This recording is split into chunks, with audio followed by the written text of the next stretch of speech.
உங்கள் அனைவரையும் மீண்டும் தஞ்சை சமையலறையில் சந்திப்பதில் மிக்க மகிழ்ச்சி. இன்னைக்கு நம்ம பார்க்க போகிறது வாழைக்காய் மீன் வறுவல். இதை கல்யாண வாழைக்காய்னு கூட சொல்லுவாங்க. இதுக்கு தேவையான பொருட்கள் நம்ம பார்க்கலாம். நம்ம வந்து தாளிக்கிறதுக்கு கடல் பாசி, பட்டை, பிரிஞ்சி இலை, வெங்காயம், தக்காளி, கருவேப்பிலை, சோம்பு, மஞ்சத்தூள், எண்ணெய், இஞ்சி, பூண்டு, தேவையான அளவு காரத்துக்கு மிளகாய்த்தூள், தேவையான அளவு உப்பு.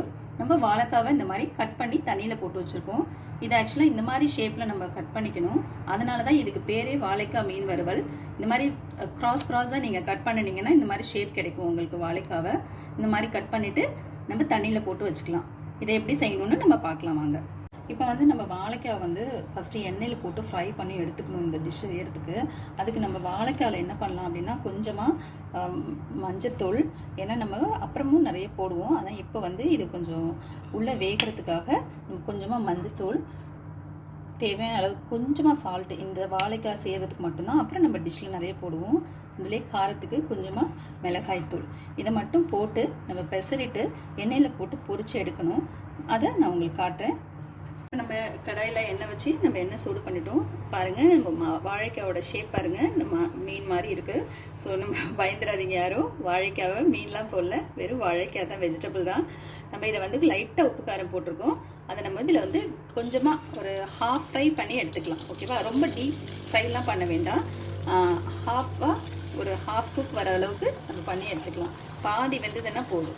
பாருங்கள், நான் இதை வந்து கடலெண்ணெயில் பண்ணியிருக்கேன், அதனால தான் இது வந்து உங்களுக்கு பொங்குது. இது வந்து ஹாஃப் குக் ஆகிடுச்சு.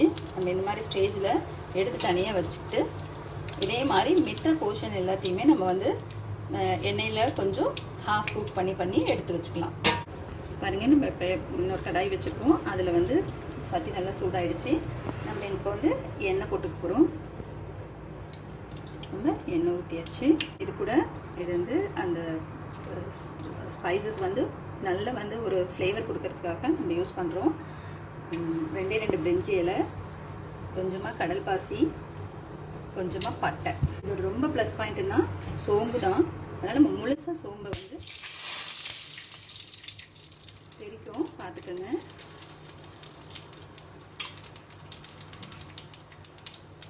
கருவேப்பிலை போட போகிறோம். வெங்காயம்,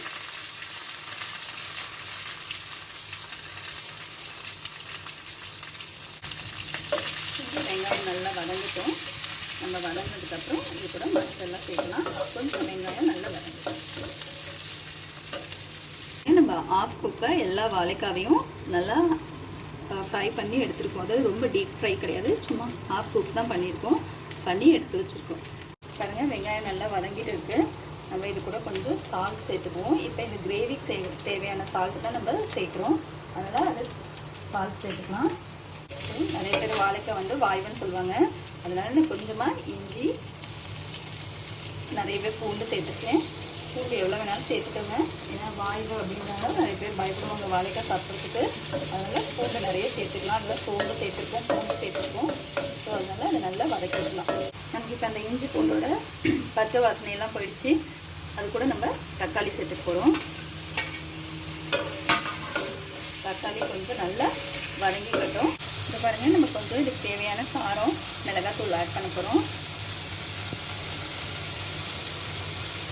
உங்களுக்கு தேவைக்கான காரம் போட்டுக்கோங்க. கொஞ்சம் வேணால் கூட கரம் மசாலா போட்டுக்கலாம், ஆனால் நான் இன்றைக்கி போடலை. உங்களுக்கு வேணும்னா நீங்கள் ஆட் பண்ணிக்கோங்க. இது கொஞ்சம் ட்ரையாக இருக்குது. இதுக்கு தேவையான அளவுக்கு கொஞ்சம் நம்ம தண்ணி சேர்த்து இந்த மசாலாவை கொஞ்ச நாளைக்கு கொதிக்க விடலாம். அதுக்கு நான் கொஞ்சமாக தண்ணி எடுத்திருக்கேன். இந்த கொஞ்சோண்டு தண்ணியை நான் இதில் சேர்க்க போகிறேன்.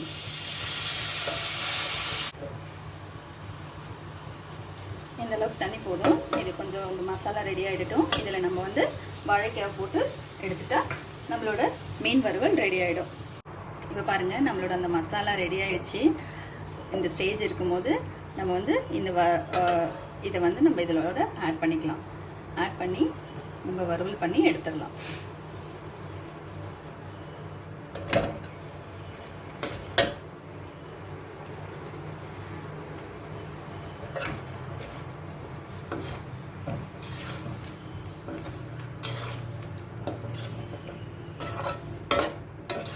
இது நல்லா இப்படி நம்ம கிண்டி விட்டுட்டு நம்ம ஒரு 10 மினிட்ஸ் இந்த மூடி வச்சோம்னா இது கூட நல்லா மெர்ஜ் ஆகிடும்.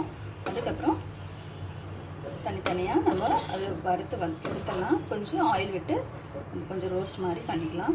இது கொஞ்சம் நாளி இப்படி தனித்தனியாக இருக்கட்டும். நம்ம நல்லா கொஞ்சம் எல்லாமே அதோட மெர்ஜாய் வந்துடுச்சு.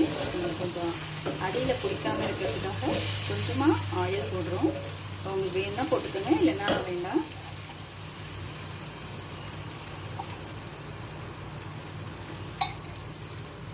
இப்போ பாருங்கள், நம்மளோட கல்யாண வாழைக்காய் இல்லைன்னா வாழைக்காய் மீன் வறுவல் எப்படி வேணாலும் சொல்லலாம். அது வந்து தயாராகிடுச்சு, சாப்பிட்றதுக்கு ரெடியாக இருக்குது. நம்ம சாப்பிட்டு பார்க்கலாம். இதுவும் நம்ம கல்யாணம் விட்டு வாழைக்காய் ரெடியாக இருக்குது சர்வ் பண்ணி. உங்களுக்கு இதோட டேஸ்ட் பிடிச்சிருந்ததுன்னா என்னோடய சேனலுக்கு லைக் பண்ணுங்கள், ஷேர் பண்ணுங்கள், சப்ஸ்கிரைப் பண்ணுங்கள். இந்த வீடியோ உடனே தெரிஞ்சுக்கணுன்னா மறக்காமல் பெல் பட்டனை ப்ரெஸ் பண்ணுங்கள். இந்த டிஷ்ஷோட ரெசிபியை தெரிஞ்சுக்கிறதுக்கு எங்களோட வெப்சைட்டில் இருக்க லிங்க்கை டிஸ்கிரிப்ஷன் பாக்ஸில் கொடுத்துருக்கோம். மறக்காமல் பாருங்கள். நன்றி, வணக்கம்.